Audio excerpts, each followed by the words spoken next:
YouTube channel ज्ञान दर्पण पे आज हम प्रश्नावलियों को हल कराने चल रहे हैं, जो खास करके नवोदय विद्यालय की परीक्षाओं के लिए काफ़ी महत्वपूर्ण क्वेश्चन है।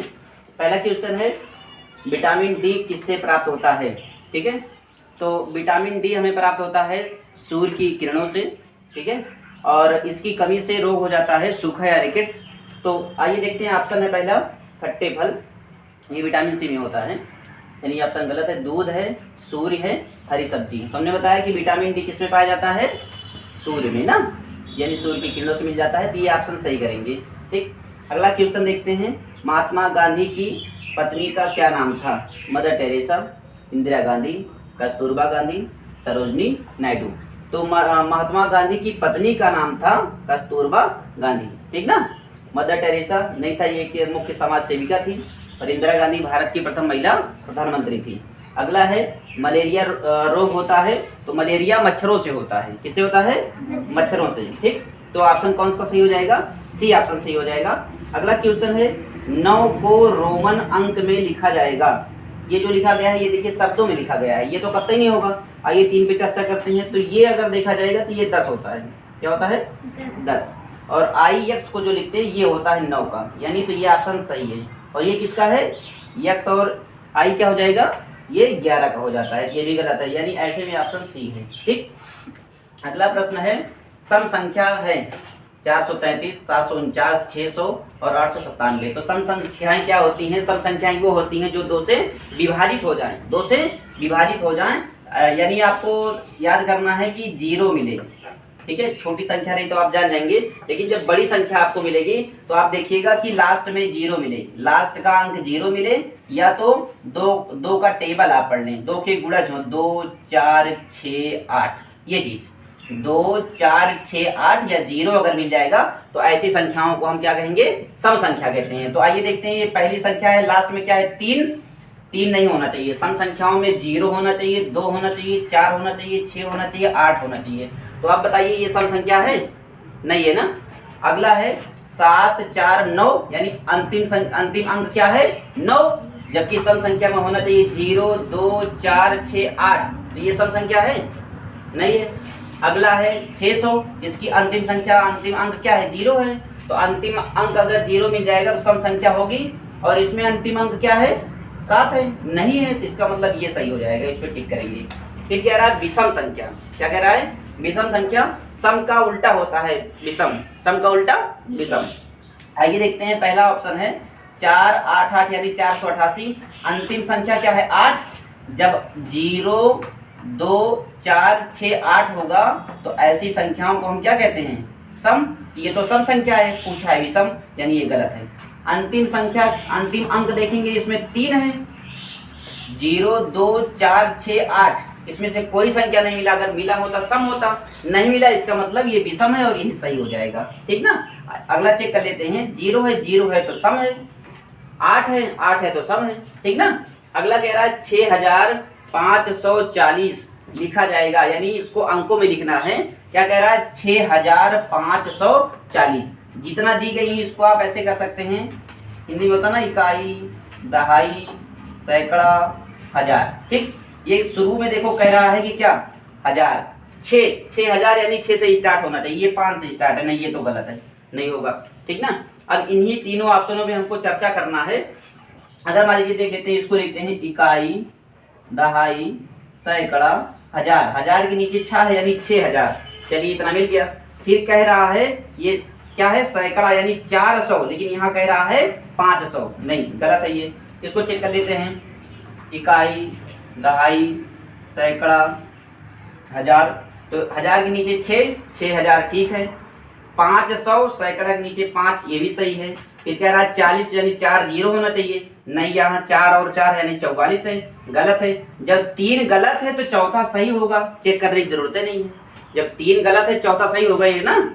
अगला कह रहे हैं कि भारत के वर्तमान प्रधानमंत्री हैं, तो भारत के वर्तमान प्रधानमंत्री हैं नरेंद्र मोदी जी, नरेंद्र मोदी जी। योगी आदित्यनाथ क्या हैं, योगी आदित्यनाथ हैं उत्तर प्रदेश के मुख्यमंत्री, उत्तर प्रदेश के मुख्यमंत्री। और राजनाथ सिंह और अमित शाह क्या है, राजनाथ सिंह है रक्षा मंत्री, राजनाथ सिंह क्या है, रक्षा मंत्री, और अमित शाह क्या है, गृह मंत्री हैं। ठीक ना, अगला क्वेश्चन है, लंबी प्रश्नावली है और इसलिए प्रश्नों को फटाफट हम सॉल्व करते चल रहे हैं। और वीडियो अगर अच्छी लगी तो इसको ज़्यादा से ज़्यादा लाइक करिए, शेयर करते रहिए अपने मित्रों के साथ और अपने मित्रों को भी चैनल को सब्सक्राइब करने के लिए कहिए। अगला प्रश्न है, उत्तर प्रदेश की राजधानी है, तो उत्तर प्रदेश की राजधानी क्या है? हाँ, लखनऊ। वेरी गुड, चौथा ऑप्शन सही हो जाएगा, डी हो जाएगा। अगला है, रीजनिंग से संबंधित है, थोड़ा सा माइंड सेटअप करना होगा। आदमी चलना, यानी आदमी का संबंध चलना, यानी आदमी क्या करता है? चलता है। तो पक्षी क्या करता है? यहाँ पे पक्षी क्या करता है? उड़ना, यानी उड़ता है, चलना, सोना, खाना। तो पक्षी क्या करेगा? उड़ना ना, यहाँ पे उड़ना सही कर देंगे। चलिए अगला क्वेश्चन है, रेबीज नामक रोग किस जानवर के कारण होता है? यानी रेबीज जो रोग होता है उसका कारण कौन बनता है? ठीक है, तो रेबीज कुत्ते के काटने से होता है। रेबीज जो है कुत्ते के काटने से होता है। गाय है, चूहा है, कुत्ता है, बिल्ली है, तो ऑप्शन कौन सही हो जाएगा? सी सही हो जाएगा। चलिए अगला है, ज्ञानपीठ पुरस्कार किस क्षेत्र में दिया जाता है? तो ज्ञानपीठ पुरस्कार होगा, खेल है, खेल में नहीं होता, चिकित्सा में नहीं होता, साहित्य में। कौन सा सही है? साहित्य के क्षेत्र में। गलफड़े वाला जंतु, तो गलफड़े किस में होते हैं? मछलियों में होते हैं। किस में होते हैं? तो ऑप्शन ए सही हो जाएगा। ठीक, अगला है, रविवार मंगलवार। रविवार मंगलवार, यानी रविवार और मंगलवार में क्या संबंध है? रविवार के बाद मंगलवार आता है? नहीं आता है ना, क्या आता है? सोमवार आता है ना, यानी सोमवार को क्या किया गया? छोड़ दिया गया, एक गायब कर दिया जा रहा है, एक छोड़ दिया जा रहा है। तो यानी अगला दिया है, जनवरी के बाद क्या करना होगा? जब रविवार के बाद सोमवार को छोड़ा गया है, एक दिन छोड़ करके अगले दिन पे गए हैं, तो जनवरी के बाद एक महीना छोड़ेंगे, अगले महीने पे जाएंगे। जनवरी फरवरी को छोड़ देंगे, यहाँ क्या हो जाएगा? मार्च हो जाएगा। फरवरी मार्च, यानी ये ऑप्शन सही हो जाएगा। ठीक ना, तो अगला क्वेश्चन बनेगा, विश्व योग दिवस। 15वां क्वेश्चन है, विश्व योग दिवस कब मनाया जाता है? तो विश्व योग दिवस होता है 21 जून को। ठीक ना, देखिए कंफ्यूजन करने के लिए मई भी दिया गया है, तो मई के साथ नहीं जाएंगे, 21 जून को होता है। अगला है, विश्व पर्यावरण दिवस। ये काफी इंपॉर्टेंट क्वेश्चन है, लगभग परीक्षाओं में पूछा जाता है। विश्व पर्यावरण दिवस कब मनाया जाता है? तो विश्व पर्यावरण दिवस कब है? 5 जून को। 5 जून को सही करेंगे। अगला है, हवा महल किस राज्य में स्थित है? तो हवा महल जयपुर में है। कहाँ है? जयपुर, लेकिन ऑप्शन में नहीं है ना। जयपुर क्या है? शहर है। राज्य क्या है? राज्य पूछ रहा है ना, तो राजस्थान, राजस्थान को सही करेंगे। अगला है, गीतांजलि पुस्तक बहुत फेमस पुस्तक है, प्रसिद्ध पुस्तक है गीतांजलि, और इसके रचनाकार हैं रविन्द्रनाथ टैगोर, आर्यन टैगोर। रविन्द्रनाथ टैगोर ने जो है अपना राष्ट्रगान भी लिखा है ना, जन गण मन। ठीक, अगला प्रश्न है, कबड्डी में खिलाड़ी होते हैं, कबड्डी में कितने खिलाड़ी होते हैं? 7 खिलाड़ी। कबड्डी में कितने खिलाड़ी? अगर बात की जाए 11 खिलाड़ी, तो 11 किस में होते हैं? फुटबॉल में होते हैं। ठीक है, क्रिकेट में होते हैं ना, और 9 होते हैं खो खो में, 2 किस में होते हैं? टेबल टेनिस वगैरह हो गया, ठीक है ना, बैडमिंटन में हो गया। ठीक, तो यानी ऑप्शन इसमें कौन सा हो जाएगा? पहला, 7 हो जाएगा। अगला प्रश्न है, सिनोनिम्स पूछा है इसमें। सिनोनिम्स माने होता है समानार्थी शब्द या पर्यायवाची शब्द। वर्ड है बिगिन। बिगिन का मतलब होता है आरंभ करना या शुरुआत करना। पहला है स्टार्ट। स्टार्ट माने क्या होता है? आरंभ करना या शुरुआत, तो ऑप्शन ये सही हो जाएगा। बाकी फेयर का मतलब होता है सुंदर, ईवर का मतलब होता है हमेशा, वार का मतलब होता है युद्ध करना। ठीक, तो ऐसे में सटीक कौन बैठ रहा है? स्टार्ट यानी शुरू करना। बिगिन माने शुरू करना, और स्टार्ट माने शुरू करना या आरंभ करना। सिनोनिम्स माने होता है पर्यायवाची, तो बिगिन शब्द का, बिगिन वर्ड का सिनोनिम्स होगा स्टार्ट। एंटोनिम्स है, एंटोनिम्स माने होता है विलोम शब्द यानी उल्टा अर्थ रखने वाला। राइज, राइज का मतलब क्या होता है? उठना, जागना। ठीक, नेवर, ये एंटोनिम पूछ रहा है, विलोम होना चाहिए, राइज का विलोम होना चाहिए। नेवर, नेवर मीन होता है कभी नहीं। डर्टी माने होता है गंदा। सेल का मतलब होता है बेचना, और फाल का मतलब होता है गिरना। तो देखिए सबसे सटीक क्या आ रहा है? गिरना, यानी उठना, गिरना, उठना, गिरना। ऑप्शन क्या हो जाएगा? ऑप्शन क्या हो जाएगा? डी सही हो जाएगा। डी क्या हो जाएगा? फाल। क्या हो जाएगा? फाल। ठीक, सबसे प्राचीन वेद है, सबसे प्राचीन वेद है। सबसे प्राचीन वेद क्या है? ऋग्वेद। वेरी गुड, क्या है? ऋग्वेद। सबसे प्राचीन वेद क्या है? ऋग्वेद। वेद कितने होते हैं? 4 वेद होते हैं। वेदों की संख्या पूछी जाएगी तो 4 वेद होते हैं। सबसे प्राचीन वेद क्या है? ऋग्वेद, ठीक ना। सौर मंडल का सबसे बड़ा ग्रह, सौर मंडल का सबसे बड़ा ग्रह क्या होता है? बृहस्पति होता है, ठीक। अगर ग्रहों की संख्या पूछी जाएगी तो ग्रहों की संख्या कितनी है? 8। ग्रहों की संख्या 8। सबसे बड़ा देखिए, जब बुध शुक्र पृथ्वी सभी ग्रहों के नाम लिखेंगे तो सबसे बड़ी जगह, यानी जगह कौन लेता सबसे ज्यादा, देखने में बड़ा कौन लगता है आकार से? बृहस्पति। तो ये सबसे बड़ा ग्रह है। सबसे छोटा ग्रह पूछा जाएगा बुध को लगाएंगे, ठीक। सर्वाधिक आंवला उत्पादन के लिए प्रसिद्ध है। सबसे ज्यादा आंवला जो है प्रतापगढ़ में पाया जाता है, यानी प्रतापगढ़ में सबसे ज्यादा आंवले का उत्पादन होता है। आइए ऑप्शन देखते हैं। सुल्तानपुर, नहीं ये नहीं है। प्रतापगंज, देखिए प्रतापगंज है, प्रतापगढ़ नहीं। अगर प्रतापगढ़ होता टिक करते। फिर है वाराणसी, यानी कोई ऑप्शन सही नहीं हो रहा है। फिर चौथा ऑप्शन कह रहा है इनमें से कोई नहीं। हाँ, तो ये ऑप्शन सही हो जाएगा, इनमें से कोई नहीं, क्योंकि प्रतापगढ़ है। अगर प्रतापगंज होता तो इस पे टिक करते हम, ठीक। अगला है अयोध्या किस नदी के तट पर है? तो अयोध्या है गंगा, गोमती, सरयू, यमुना, ठीक है। तो अयोध्या जो है किस नदी के किनारे है? सरयू नदी के किनारे। किस नदी के किनारे? सरयू नदी के किनारे, ठीक ना। गंगा की बात करते हैं तो इलाहाबाद यानी प्रयागराज, ठीक है। गोमती की बात करते हैं तो ये लखनऊ होगा, जौनपुर हुआ, ठीक है। और सीतापुर भी गोमती नदी के तट पे है, सीतापुर, ठीक है। वहाँ पे एक नैमिषारण जो है प्रसिद्ध स्थान है, वो गोमती तट पे ही स्थित है।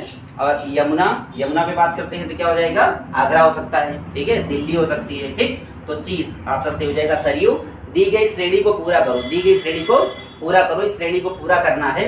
देखते हैं क्या इसमें संबंध है। 1 के बाद 4 आ रहा है, यानी कितनी संख्या? एक में कितना प्लस किया जा रहा है? 3, प्लस 3 किया जा रहा है। 4 में भी प्लस 3 करिए तो 7 हो रहा है, प्लस 3 करिए तो 10 हो रहा है, 10 के बाद प्लस 3 करिए 13 हो रहा है, यानी प्लस 3 करना है तो प्लस 3 करिए, कितना हो जाएगा? 13 में 3 16 आ जाएगा। और सी ऑप्शन सही हो जाएगा, सी ऑप्शन सही हो जाएगा। अगला प्रश्न है, कह रहा है कि 12 संतरों का मूल्य कितना है? 96। 12 संतरे का मूल्य जो है 96 है। तो 5 संतरों का मूल्य आपको जानना है। ऐसे प्रश्नों को आपको सबसे पहले आप एक संतरे का मूल्य जब तक नहीं याद कर पाएंगे तब तक आप इसको आसानी से लगा नहीं सकते, ठीक। एक नियम पे लगता है, यानी ये क्या है? 12 संतरे हैं और 96 हमको जानना है एक, यानी जब कम संख्या में आपको जानना होता है तो उसको भाग करते हैं। तो 12 से अगर भाग करेंगे क्या हो जाएगा? 12 कम 12, 12 8 96, यानी एक संतरा का मूल्य कितना है? 8। तो अब कितना चाहिए हमको? 5 संतरे का, यानी ज्यादा के लिए गुणा कर देते हैं, 8 पंचे 40। ऐसे में ए ऑप्शन सी हो जाएगा। अंग्रेजी वर्णमाला में 18वें अक्षर के तुरंत दाएं कौन सा अक्षर होगा? तो पहले आपको वर्णमाला मालूम होना चाहिए। वर्णमाला मतलब ए से लेकर के जेड तक की बात हो रही है, ठीक है। अंग्रेजी वर्णमाला की बात कर रहे हैं। तो सबसे पहले आपको जानना होगा 18वां अक्षर कौन है? 18वां अक्षर कौन है? तो ये आप लिख करके देख लीजिएगा, A B C D E F, ऐसे करके समय लगेगा।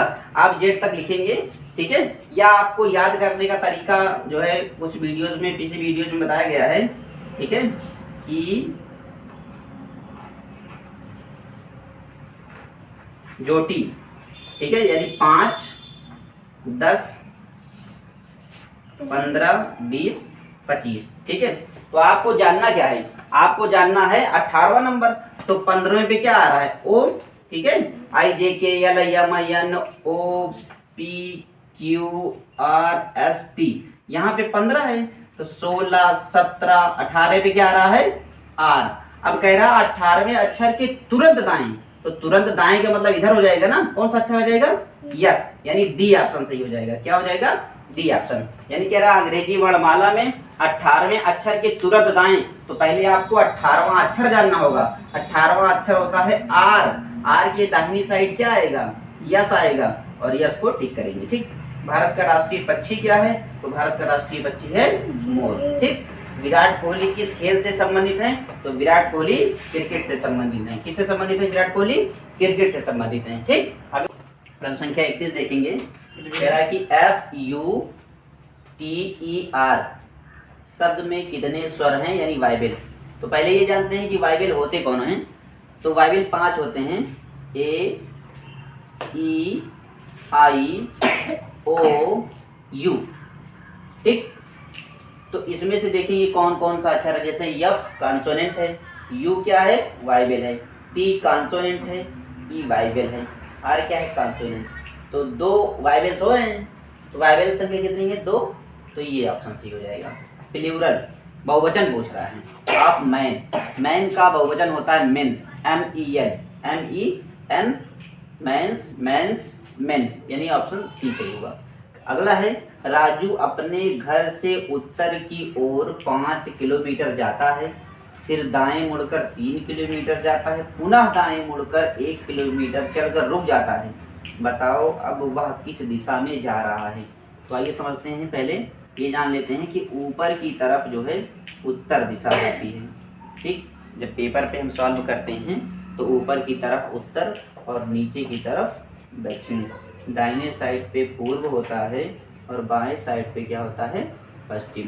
प्रश्न कह रहा है राजू अपने घर से उत्तर की ओर 5 किलोमीटर, यानी राजू का मान लीजिए ये घर है, ऊपर की तरफ ये उत्तर की तरफ जाएगा, कितना, 5 किलोमीटर, 5 किलोमीटर।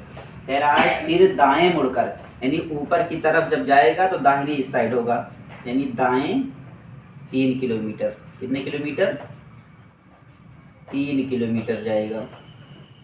ठीक, फिर कह रहा है पुनः दाएं मुड़ करके, यानी जब इधर जा रहा है तो नीचे की तरफ दायां होगा इसका ना, भाई ऐसे जाएगा ये इधर की तरफ, तो नीचे की तरफ क्या हो जाएगा, दाहिना। तो कह रहा है कि पुनः दाएं मुड़कर 1 किलोमीटर चलता है, नीचे की तरफ दाएं मुड़ करके 1 किलोमीटर ये चलता है। कह रहा है कि बताओ अब वह किस दिशा में जा रहा है। तो नीचे की दिशा में जा रहा है, इधर ना नीचे की दिशा में, तो नीचे की दिशा में क्या होता है, देखिए दक्षिण होता है ना, तो ऑप्शन डी सही कर देंगे। फिर कह रहा है कि 7, 2, 0, 4, 5, 8 में 4 का स्थानीय मान। स्थानीय मान जानने के लिए ध्यान देंगे, जिस स्थान का, जिस संख्या का स्थानीय मान निकालना रहे उस संख्या को लिखिए, उसके दाहिनी साइड में देखिए कितनी अंक हैं, 1 अंक, 2 अंक, तो आप 2 जीरो लगा देंगे, 400 आंसर आएगा, पहला ऑप्शन सही है। Material noun, material noun is, यानी मटेरियल नाउन, नाउन पे एक वीडियो बनाई गई है, उसको अगर पढ़ेंगे, स्टडी करेंगे तो सारा कुछ समझ में आ जाएगा। मटेरियल का मतलब होता है कोई पदार्थ, ठीक है, और मटेरियल नाउन से हमेशा कोई न कोई चीज़ बनाई जाती है। तो गोल्ड है, रश्मि है, एंग्री है और आर्मी है। ठीक, तो ऐसे में गोल्ड से जो है रिंग वगैरह बनती है ना, आभूषण बनाए जाते हैं, तो गोल्ड क्या हो जाएगा, मटेरियल नाउन। रश्मि क्या है, रश्मि क्या है, हाँ प्रॉपर नाउन हो जाएगा। और अगला है एंग्री, एंग्री कौन सा है, एब्स्ट्रैक्ट नाउन ना, भाववाचक संज्ञा। और आर्मी क्या है, कलेक्टिव नाउन। ठीक है, इसमें करेक्शन होता है, ग्रुप रहेंगे, जहाँ पे ग्रुप रहेगा वो क्या हो जाएंगे, कलेक्टिव नाउन। ठीक, अगला प्रश्न है ही हैज एप्पल। ठीक, ए एंड द, यानी आर्टिकल का प्रयोग करना है ए एंड द का। ठीक है, तो इसका जो कॉमन रूल है वो है कि अगर कोई वर्ड अगर जो है वाइबल से स्टार्ट हो रहा है, किससे स्टार्ट हो रहा है, वाइबल से। वाइबल हमने बताया था कि AEIOU, अगर वाइबल से स्टार्ट होता है कोई वर्ड तो वहाँ पे एन का प्रयोग करेंगे। किसका प्रयोग करेंगे, एन का। तो देखिए ये जो वर्ड लिखा है एप्पल, इसका फर्स्ट लेटर किससे स्टार्ट हो रहा है, ए से ना, तो इसका मतलब क्या लगेगा, यहाँ पे आर्टिकल किसका प्रयोग होगा, एन का प्रयोग होगा। ठीक ना। कह रहा है किस रोग में दांतों तथा मसूड़ों से रक्त बहने लगते हैं। ठीक है, तो वो होता है दांत। ठीक, पायरिया रोग हो जाता है ना, पायरिया रोग यानी दांतों में, पायरिया रोग से क्या हो जाता है, दांतों तथा मसूड़ों में क्या होता है, ब्लड आने लगता है। ये बच्चों अगला प्रश्न देखते हैं, प्रश्न संख्या 32। कह रहा है कि 3999 की अनुवर्ती संख्या, अनुवर्ती संख्या और पूर्ववर्ती संख्या दो संख्याएं होती हैं। अनुवर्ती संख्या में 1 प्लस किया जाता है, +1, और पूर्ववर्ती संख्या में, पूर्ववर्ती संख्या पूछेगा तो -1 करते हैं। जो संख्या दी जाएगी उसमें से 1 घटा देंगे, अनुवर्ती संख्या में जो संख्या दी जाएगी उसमें से 1 प्लस कर देंगे। आइए इसमें 1 प्लस करते हैं, और प्लस कहाँ करते हैं, इकाई के अंक पे प्लस करते हैं। ठीक है, जोड़ दीजिए, 9 में 1 जोड़ेंगे, 9 1 10 हो जाएगा, 1 हासिल आ जाएगा, 9 1 10 का 0 हासिल 1, 9 1 10 के 0 हासिल 1, 3 1 4, यानी 4000। देखिए 4000 कहाँ पे है, 4000 यहाँ टिक कर देंगे। ठीक ना, पूर्ववर्ती संख्या कहते तो 1 माइनस कर देते हैं। ठीक, चला यदि एक घड़ी ₹60 की खरीदी, 60 रुपए का खरीदा है और 70 रुपए की बेची, 70 रुपए में बेच दिया। कह रहा है कि लाभ या हानि, यानी लाभ हो रही है तो लाभ बताइए और हानि हो रही है तो हानि। ठीक, यानी खरीदने को क्या कहते हैं, क्रय मूल्य कहते हैं। क्या कहते हैं, क्रय मूल्य कहते हैं। और बेचने को कहते हैं